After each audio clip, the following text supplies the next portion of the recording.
Capítulo 14. Mejor que el sexo. En mi vida había notado muchas cosas diferentes respecto al sexo. 3 de las más interesantes eran las siguientes. Aunque el sexo es todo lo natural que podría ser en la naturaleza, la gente siempre está tratando de hacer que los demás se sientan culpables por practicarlo. La gente sigue practicándolo de todos modos, aunque se sienta culpable. Aunque uno no debería apuntarlo en una sociedad sexualmente obsesionada, el sexo en realidad no hace feliz a nadie. En mi época de músico había conocido una serie de personas que tenían abundantes contactos sexuales y seguían sintiéndose desgraciadas. El sexo era una experiencia muy transitoria. La gente asumía que las demás personas que practicaban mucho el acto sexual eran más felices, pero eso no era cierto. Si alguien pareciera contento, era porque sentía algún tipo de felicidad interna que en último término no dependía de la gratificación temporal. Una de las cosas que más me gustaba del curso era que el sexo no se planteaba como un problema. No se emitían juicios respecto al comportamiento sexual. La única pregunta era, ¿qué identidad quiere tener el estudiante? ¿La del cuerpo o la del espíritu? Si uno elegía el espíritu, eso no significaba que no pudiera tener relaciones sexuales. Insistir en que uno mismo u otra persona debiera ser célibe sería un juicio, más que una actitud de perdón. Y sin embargo, es perfectamente adecuado que quien así lo elija pueda ser célibe. El hecho de no centrar tu identidad en el cuerpo significaba que en algún punto los estudiantes debían recordar quiénes eran ellos y sus parejas. Para quienes estaban enamorados, el sexo podría ser un símbolo de unión y una expresión de su amor. La clave era la conciencia, aunque esa conciencia se olvidara temporalmente en el calor del momento, de que la pareja en realidad no era un cuerpo, sino Cristo en sí. Al mismo tiempo, lo que uno piensa respecto a la pareja es lo que establece su propia identidad en su mente. Una poderosa ventaja de un curso de milagros es que en lugar de limitarse a decirte que creas que no eres un cuerpo, te da los medios para experimentar algo que está más allá, algo mejor. La mayoría de la gente no tiene ni idea de lo bien que podrían llegar a sentirse. Uno de los principales objetivos del curso es llevar al estudiante a conocer una identidad, junto con las experiencias que la acompañan, que no es de este mundo. Estas experiencias no intelectuales, que paradójicamente son el resultado de procesos intelectuales, son de hecho el heraldo de la respuesta permanente del Espíritu Santo a este mundo. La mayoría de la gente duda en renunciar al mundo, pero ¿tendrían tantas dudas si pudiesen saborear la alternativa con claridad? Si se les diera una auténtica experiencia espiritual, se darían cuenta de que el mundo material es un chiste cruel en comparación con otras posibilidades disponibles. Todas las experiencias, incluyendo el sexo, son estados mentales, aunque tengamos la ilusión de que ocurren en el cuerpo. Recuerdo haber visitado una iglesia en Boston para escuchar una conferencia de 2 monjes budistas que habían crecido cerca de la frontera entre la India y el Tíbet. Después de la conferencia, la gente del público tuvo oportunidad de hacer preguntas. La mayoría de ellas eran del tipo de preguntas espirituales y educadas que la gente suele plantear. Entonces una mujer tuvo el coraje de ponerse de pie y preguntar a los dos monjes cómo podían pasar tanto tiempo, en el caso de uno 30 años, sin contacto sexual. El monje, que llevaba más tiempo siendo célibe y que hablaba el inglés tan bien como el Dalai Lama, pensó un minuto y a continuación sorprendió al público con su respuesta. Cuando estás en un orgasmo continuo, no supone ninguna diferencia.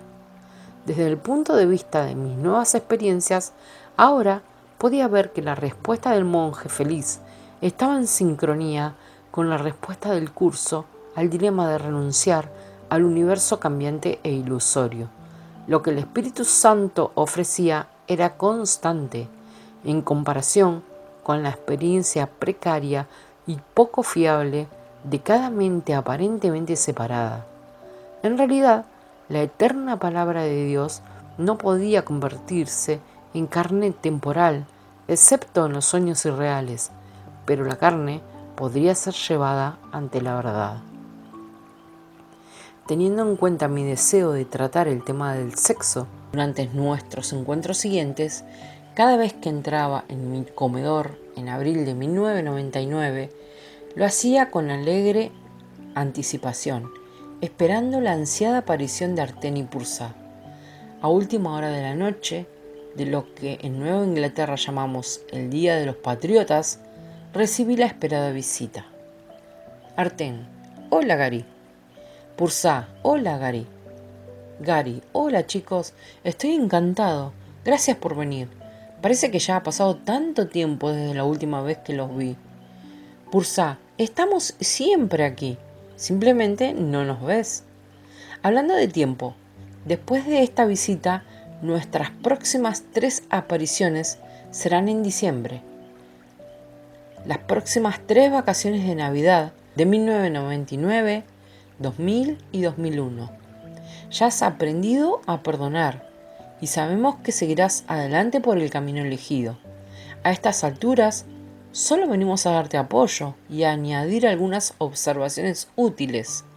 Dado que el sexo es parte de lo que llamas la vida, y como ya sabemos que deseas hablar de ello, ¿por dónde te gustaría empezar? Gary: la buena de Pursa, siempre directo al grano. Me explicaste que el curso enseña que la tentación quiere convencerme de que soy un cuerpo. De modo que la pregunta es, ¿cómo vivo la vida normal que decís que podía vivir? Practico el curso y al mismo tiempo no me siento mal con esa parte del sueño de vida que es la identificación con mi cuerpo. Artén: recordando que es el cuerpo y perdonándolo en el momento adecuado, un sueño no es nada y el sexo no es nada. Pero no te recomiendo que te vuelvas hacia tu pareja después de hacer el amor y le digas: esto no ha sido nada. Gary: sabía que estaba haciendo algo mal. Artén: no obstante, puedes darte cuenta de cuál es la verdad en el momento que lo desees. Por ejemplo, al principio del curso se dice: las fantasías son un medio para hacer disociaciones falsas y tratar de derivar placer de ellas. Mas si bien puedes percibir asociaciones falsas, nunca podrás hacerlas reales excepto para ti. ¿Crees en lo que inventas? De igual modo, si ofreces milagros, creerás en ellos con igual intensidad. Gary: de modo que todo es una fantasía y la parte sexual de la fantasía es un intento de derivar placer de una falsa asociación. Supongo que parte de ello consiste en que hemos hecho un falso ídolo de nuestras sensaciones sexuales, como si fuera un sustituto de Dios. Pursa: sí. Escucha esta cita de la sección del texto llamada el Anticristo. J está hablando aquí de distintos tipos de ídolos, y ciertamente puede considerarse que el sexo es uno de ellos. No dejes que la forma que adoptan te engañen, pues los ídolos no son sino sustitutos de tu realidad. De alguna manera crees que completan tu pequeño yo, ofreciéndote así seguridad en un mundo que percibes como peligroso y en el que hay fuerzas que se han aglutinado a fin de quebrantar tu confianza y destruir tu paz. Crees que los ídolos tienen el poder de remediar tus deficiencias y de proporcionarte la valía que no tienes. Todo aquel que crea en ellos se convierte en esclavo de la pequeñez y de la pérdida.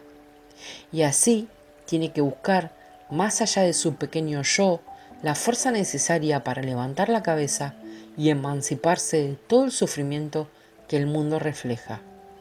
Esta es la sanción que pagas por no buscar en tu interior la certeza y la tranquilidad que te libera del mundo y que te permite alzarte por encima de él en quietud y paz. Gary, ahora sí que me tienes entusiasmado. Pursa, no temas, querido hermano. Como J te dice, este curso no pretende despojarte de lo poco que tienes. Simplemente te coloca en una posición donde puedes reclamar tu herencia natural, que es mucho mayor que cualquier sensación corporal que puedas invocar.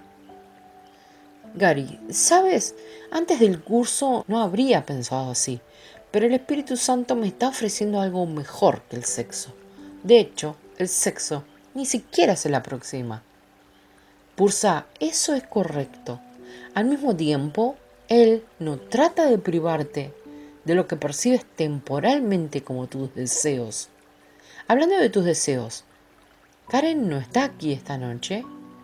Gary, no, ha ido a New Hampshire para hacer algunas compras con su madre. Se va a quedar la noche allí con ella. Pursa, eso es lo que suele hacer. Gary, qué graciosa.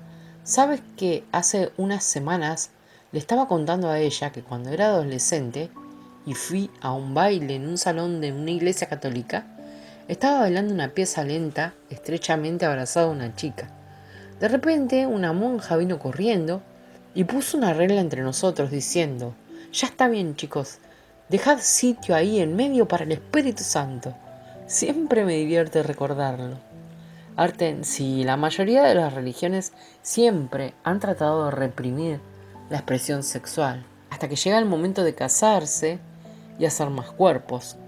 Para la iglesia, por supuesto. Decir a la gente que reprima sus deseos inconscientes y preprogramados es como decirle a un pájaro que no vuele. ¿Recuerdas cuando ibas al instituto? Aquel ministro tan serio de la iglesia bautista que solía advertir contra los males del sexo y después perseguía a la mitad de sus feligresas. Gary, oh sí, solíamos llamarle el viejo bendícelas y desvístelas. Arten, cuando eres adolescente e irremediablemente lujurioso, ¿qué probabilidad tienes de escuchar un hipócrita como él? Gary, no muchas. Arten, no, desde luego, lo que nos lleva a un tema divertido, pero que deberíamos tratar de pasada. Durante los primeros 750 años de existencia oficial de la Iglesia, desde 325 hasta 1088 aproximadamente, a los sacerdotes no se les exigía ser célibes. Entonces el Papa Gregorio, que no tenía sentido del humor, insistió en que todos los sacerdotes fueran célibes, hasta los que estaban casados en aquel momento. Evidentemente, ¿qué tuvo que ver su decisión con J? Gary, nada. Arten, precisamente. De modo que durante los últimos más de 900 años, los sacerdotes han tenido que ser célibes. En algunos casos eso está bien, pero en otros se han producido casos de abuso sexual que no habrían ocurrido si los sacerdotes hubieran podido expresar sus legítimos deseos sexuales. El universo ilusorio es un lugar de tensión y de liberación. Eso es dualidad. Lo puedes ver en todo lo que llamas naturaleza.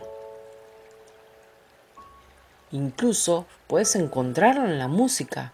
No es natural hacer que alguien renuncie a cierto tipo de conductas hasta que la persona esté preparado para ello. Y en el caso de la mayoría de los sacerdotes tampoco es necesario. Y sí, hay abusadores infantiles que no deberían ser sacerdotes, sean cuales sean sus reglas. Ahora, en el curso, la tensión es liberada a través del perdón, pero hasta que alguien sea un maestro del perdón, no se puede esperar que renuncie a la mayoría de sus deseos mundanos. Eso es algo que viene de manera natural con la madurez de la mente avanzada en el camino del verdadero perdón. Ni siquiera J fue siempre célibe, y aunque no necesitó el sexo la última época de su vida, estuvo casado los últimos 15 años. Gary, ¿perdón?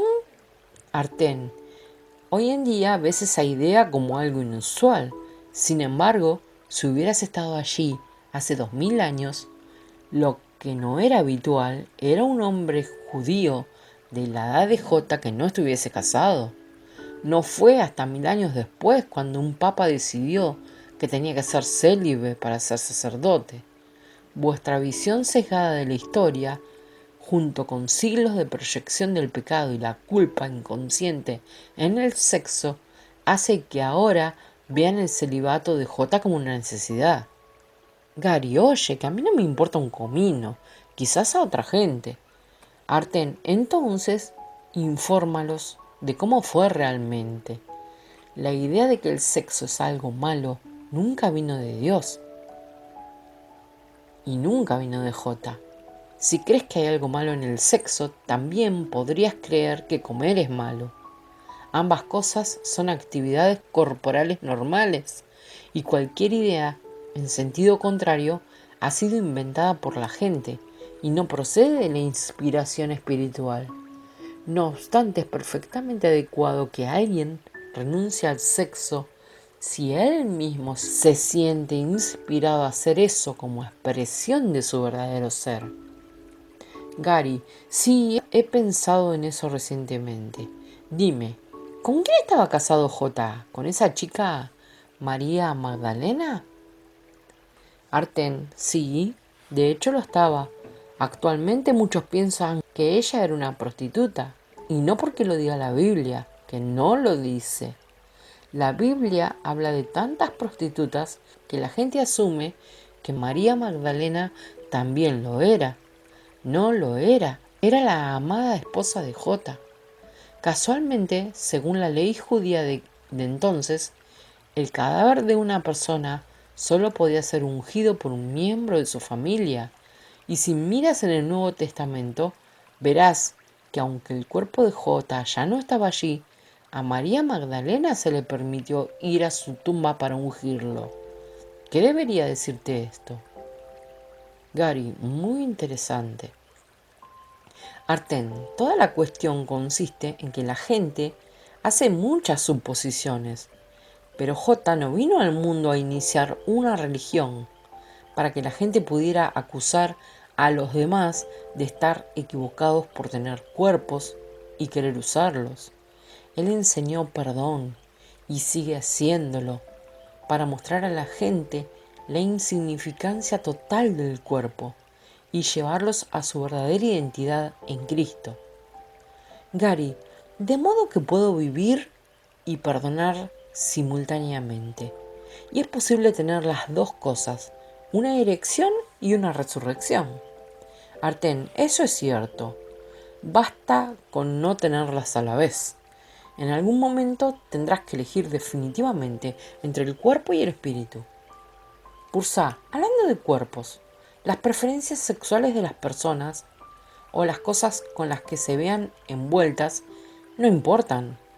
Ahora mismo hay ciertas partes del cuerpo que son importantes para ti, pero en realidad ninguna parte del cuerpo es más importante que las demás. Todas son iguales en su irrealidad. Y eso es aplicable a ese rasgo fetichista tuyo. Gary, ¿te refieres a la atracción que siento por el vientre de las mujeres y su ombligo? Pursa, sí. A propósito, esa fijación es más habitual en Oriente Medio. Debes entender que las personas hacen asociaciones mentales, pero esas asociaciones Después se desarrollan a nivel de la forma para hacer que esas personas se sientan de cierta manera. A veces están diseñadas para hacer que te sientas diferente y por lo tanto culpable. No se suele saber que existen dos niveles de desarrollo sexual en el cuerpo humano. Todo el mundo conoce el segundo nivel, que es la pubertad, pero la mayoría de la gente no se da cuenta de que las preferencias sexuales suelen determinarse durante la primera etapa del desarrollo sexual, y eso tiene lugar cuando solo eres un niño. Por ejemplo, y recordando que la relación con tus padres es un sustituto de tu relación con Dios, un niño puede estar jugando cerca de los pies de su madre y establece una asociación inconsciente entre los pies y ella. Entonces, cuando el niño llega a la pubertad, descubre que los pies de las mujeres le excitan sexualmente. Su madre simboliza a Dios y los pies simbolizan a su madre. Se forma una falsa asociación y una sustitución tras otra, y a menudo se trata de algo muy simple que después es negado y proyectado. La totalidad del asunto se decidió con anterioridad, pero así es como parece desplegarse externamente en el mundo. En tu caso, tienes algo con los ombligos de las mujeres.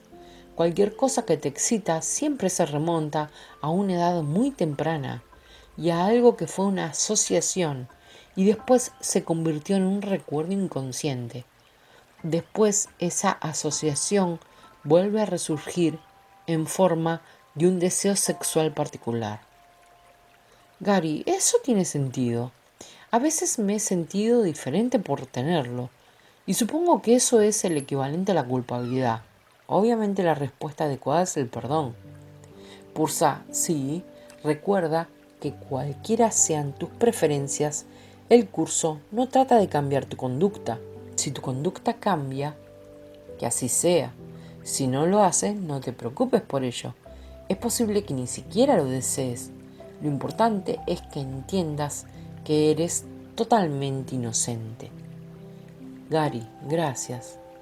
Arten, hablando de asociaciones, el hombre establece una conexión entre el cielo y el útero de su madre.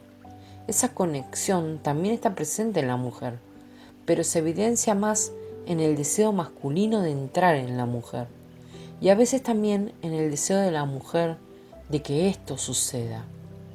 Gary, eso explicaría por qué el hombre nace a través de la vagina de una mujer y después se pasa la vida intentando volver allí.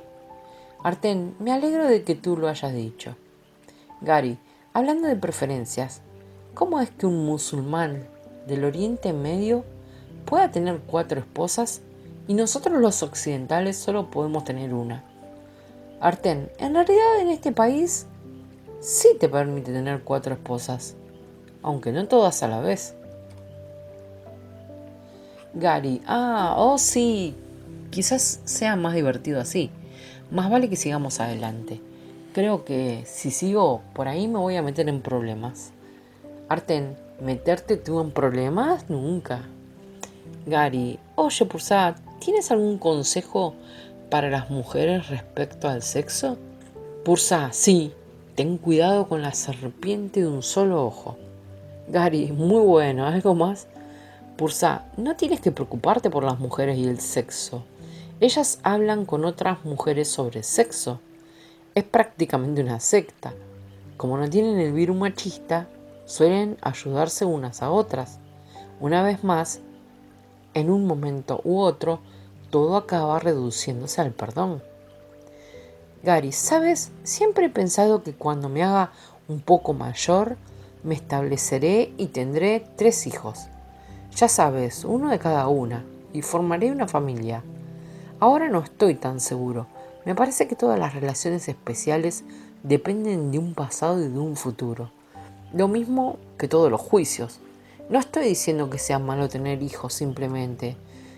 Ya no tengo clara la necesidad de tenerlos. Arten, continúa uniéndote a Dios y serás guiado en este sueño. En último término, un salvador del mundo se une a Dios del mismo modo que una monja se desposa con Jesús, pero no es necesario que hagas eso del todo si no te sientes preparado. Si te ayuda en algo, Gary, ya eres padre. Gary, ¿quién lo dice? Lo niego todo. Arten, no me refiero a esa clase de paternidad, amigo mío. Te recuerdo esta interesante declaración del libro de ejercicios. Libera al mundo. Tus verdaderas creaciones están esperando a que lo liberes para concederte la paternidad.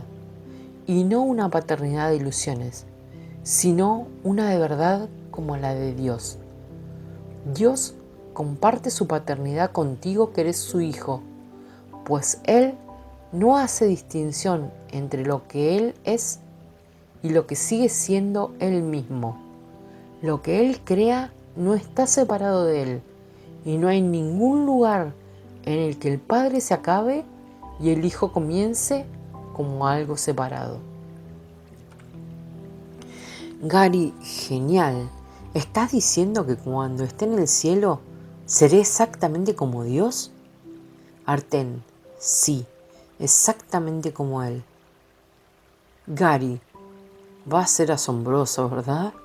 Arten, lo has entendido. Sigue preparándote mediante el perdón, y cuando estés preparado para volver a tu estado natural, estarás allí con Dios. Esa es su promesa, no solo la nuestra. Como J te instruye en la misma lección del libro de ejercicios, niega las ilusiones, pero acepta la verdad. Niega que seas una sombra superpuesta brevemente sobre un mundo moribundo. Libera tu mente y contemplarás un mundo liberado. Pursa, entonces, hermano, ¿tienes alguna pregunta antes de que volvamos al lugar del que vinimos? Gary, ahora no me viene ninguna. Es interesante cómo las cosas se van poniendo en perspectiva. Cuando era niño solía pensar que mi generación era mucho mejor que la de mis padres, y eso que mis dos padres eran músicos.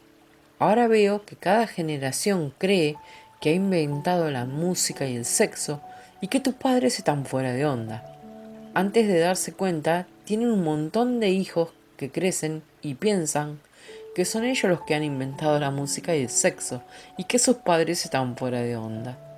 Pursa, muy observador. Todo depende del estilo y de las hormonas.